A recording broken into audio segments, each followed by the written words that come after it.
Hello everybody, this is Toys and for this new figure unboxing and review we're going to be focusing on one of the figures from this twin pack. This is Newage Legendary Heroes. This is Transport Paimon, which is of course a third-party take on a Generation 1 Constructicon long haul figure. So what we're going to do in this video, we're going to have a detailed look at him in both of his modes, help you decide how you want to display him.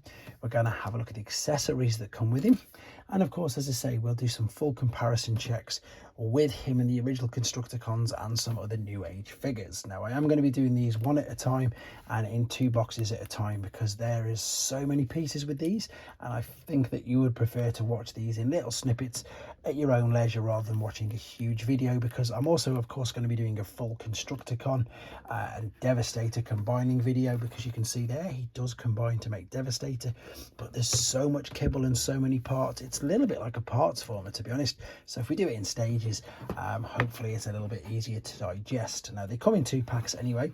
The other one is of course Engineering Berith, which looks exactly like Hook. We're going to be looking at him separately. We need to look at, I think it's Paimon, but I'm going to refer to him as long haul for now.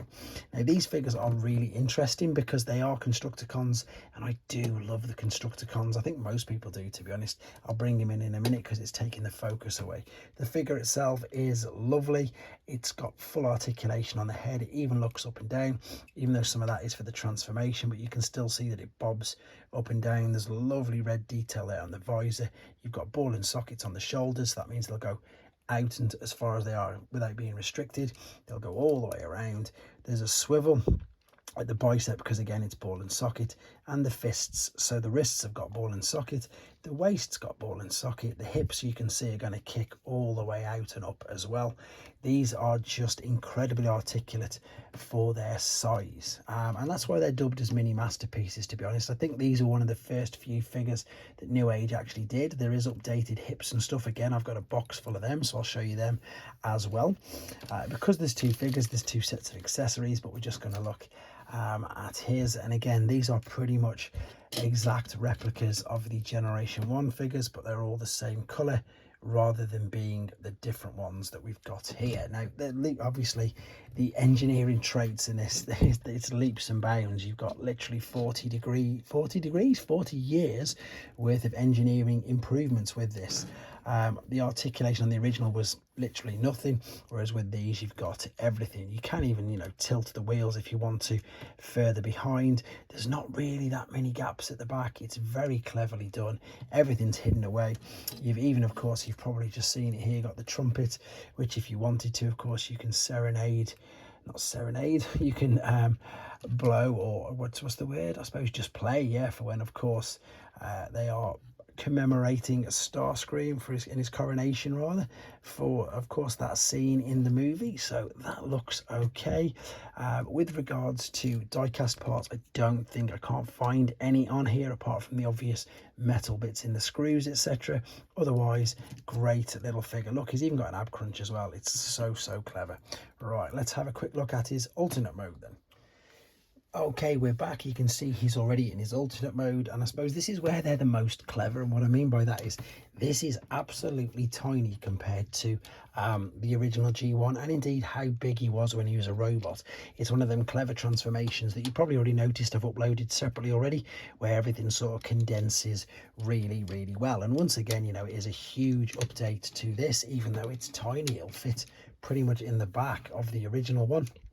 But again, well, they've got actual molding details in the plastic compared to the original ones. Got the stickers. Again, the detail on this is second to none, especially for its size. All the wheels are independent, so they go around as well, no problem whatsoever. You can probably make out there's some fists there, but otherwise everything is tucked away really well. There's no places to my knowledge where you can store the accessories, but that's neither here nor there, to be honest. Again, you can just get an idea of how small this thing is, I suppose, transformed into. Is absolutely tiny. There's original G1 Bumblebee, and to be honest, there's not much more to say about him in his alternate mode. We're going to come back for the final time in robot mode and see how he looks with some other Newage figures. Okay then, very quickly, the final time with him in his robot mode, and let's just give you an idea, I suppose, of how small or how intricate this figure is. There's a Generation 1 Optimus Prime and Bumblebee figure. So you can see fits, well, he's pretty much in the middle of them. With regards to scale to some other Newage figures, here is their take on Optimus Prime. So rightly so, just that little bit smaller. There is a Magic Square figure, and indeed we've got an Iron Factory as well. So you can see that he scales pretty well with all of those. And with regards, I suppose, to some more normal released figures under, I suppose, main Hasbro Takara, he is right in between the deluxe and core class. So overall, lovely little figure, highly intricate. As I say, the first one of 6 parts to the individual bots, and of course, as I say, I will be doing a full combined video as well. But in the meantime, this is obviously part 1 of Newage's take on Devastator. This is their take initially on Long Haul. There you go, guys. Take care.